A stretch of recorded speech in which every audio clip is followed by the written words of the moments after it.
I know. Everybody's going to want to bury this play and me to just torch it because it's a jet sweep to Gavin Freeman, uh, or a sweep. I don't know if you even call it a jet, how it worked.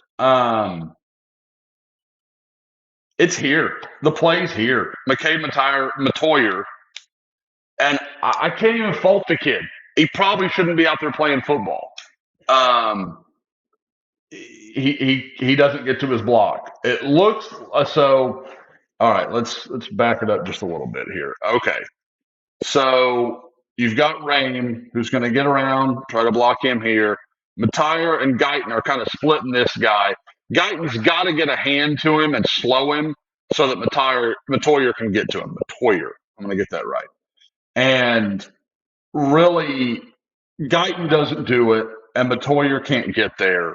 And this guy gets in, forces Freeman to bounce way wide, and it gives everybody else time to catch up. Because if you look, let's just walk. Like, look, boom, boom. Like, Guyton's here. If this guy is here, it's a touchdown. Or I mean, it's a 2-point conversion. Oh, you walked into the end zone there. It's not even a question. That is there to be had. Because even with this, get back to the two.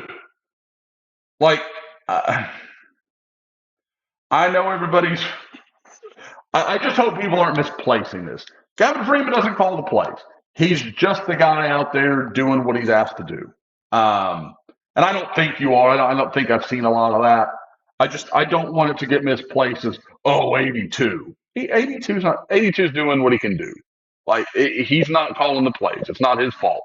Um, and this one, I got a problem with a lot of stuff here, but I don't. Okay, I'll start with this.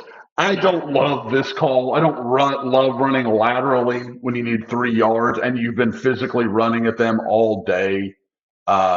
You want to do something, you get Dylan Gabriel out in space. Okay, I can get there with you. Um, why you have Gavin Sawchuk as your lone receiver, I don't really know.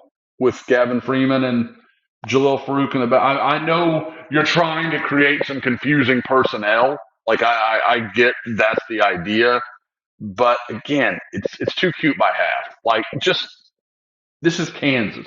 You should not have these problems. If you do, you need to go back and rethink and get to the simplest form of your offense being as functional as it needs to be. It shouldn't have to be this. I don't know better. I've never thought of the word creative in bad terms, but it doesn't have to be this creative. It doesn't need to be. This is Kansas. They're terrible in run defense. You gashed them all day.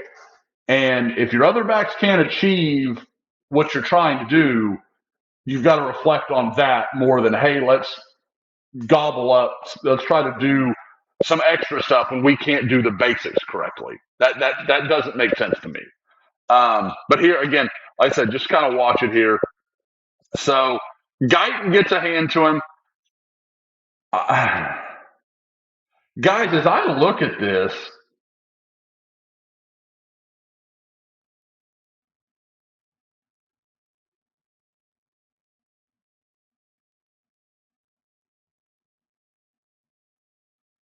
does does Guyton with that block? Is that Guyton?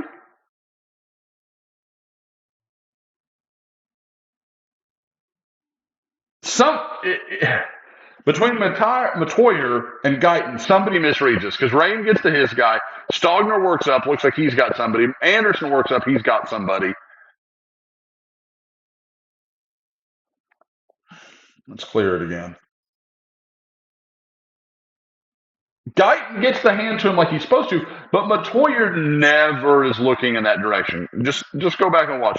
He's never watching that. I guess you'd call it a four technique right there. He's never even looks at him. He takes that one jab step right, and then he's reading this linebacker. So is Caden Green. And normally I would say, okay, Matoyer messed that up. And I kind of think he did. I still kind of think that's Matoyer. But Guyton doesn't have much work to do once he gets to the second level. I mean, he kind of gets a hand on that guy. I think it's Matoyer, but I could be convinced in the other direction. I think it's Matoyer. I think he misreads it, and you've got to wonder if that's just rust or what. But he never looks in the direction of what is clearly the most pivotal player in this scenario. He's the one guy Oklahoma 100% has to block, and they don't get him blocked. They don't even really try.